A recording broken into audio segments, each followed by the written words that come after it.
West Bengal board of primary এডুকেশনে যে যারা টেট পাস করেছেন তারা ইন্টারভিউর জন্য প্রিপারেশান তাদেরকে নিতে হবে, এবং এই ইন্টারভিউ বোর্ড যেটা হয় সেখানে ইন্টারভিউর জন্য কোশ্চেন অ্যান্সার থাকে এবং তার সাথে থাকবে ডেমো ক্লাস।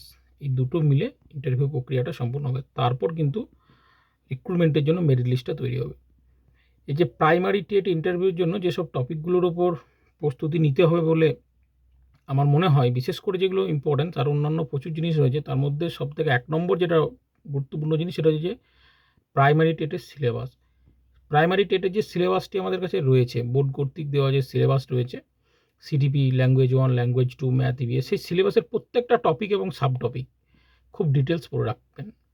সেকেন্ড যেটা রয়েছে সেটা হচ্ছে যে ডাব্লিউবি প্রাইমারি বোর্ড কর্তৃক দেওয়া যে সিলেবাস, পিপি ক্লাস থেকে একদম ক্লাস 5 অবধি প্রত্যেকটা সাবজেক্ট, কারণ এখানে যে কোনো জায়গা থেকে কোশ্চেন ধরতে পারে এনি টপিকের ওপর, সুতরাং এই জায়গাটা তৈরি করে রাখতে হবে। এছাড়াও রয়েছে education related current affairs, recent যে সমস্ত জিনিসগুলো হচ্ছে, যেমন এনইপি 2020, আরটি অ্যাক্টের যে অ্যামেন্ডমেন্ট হয়েছে এবং যে সমস্ত রায়গুলো আসছে কোর্ট থেকে, সুপ্রিম কোর্ট থেকে, মিনস এডুকেশন রিলেটেড যে কোনো জিনিসের ওপর, মিড ডে মিল, এইসব রিলেটেড কোশ্চেন কিন্তু তারা ধরতেই পারে ওনারা।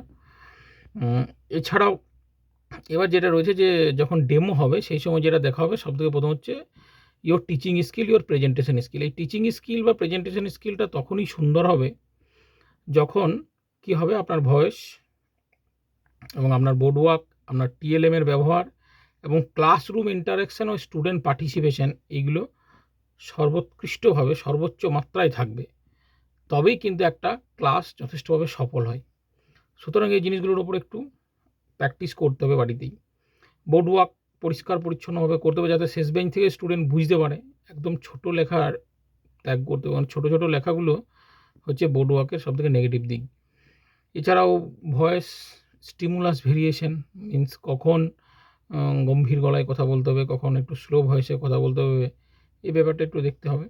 এছাড়া রয়েছে TLM, teaching learning material, TLM এর ব্যবহার করতে হবে। টিএলএম মানে সবসময় একটা পোস্টার বা একটা অডিও বা একটা ভিডিও, তা কিন্তু নয়, যে কোনো এডুকেশনাল জিনিসকেই টিএলএম হিসেবে ব্যবহার করা যেতে পারে, তো সেটাও একটা বড় ফ্যাক্টর রয়েছে। এছাড়া সবথেকে যেটা বড় জিনিস টিচিংয়ে, সেটা হচ্ছে ক্লাসরুম ইন্টারাকশন এবং স্টুডেন্ট পার্টিসিপেশন। এই ক্লাসরুম ইন্টারাকশন এবং স্টুডেন্ট পার্টিসিপেশন যত বেশি হবে, আপনার টিচিং তত বেশি ইফেক্টিভ হবে। সুতরাং এই জিনিসটা সবসময় মাথার মধ্যে রাখতে হবে। এছাড়াও অন্যান্য জিনিসের মধ্যে রয়েছে আপনার সাজসজ্জা, পোশাক পরিচ্ছদ, এটাও দেখা হয়। ফর্মাল ড্রেস বা নর্মাল যেগুলো সেগুলো পরে যেতে হবে। Thank you.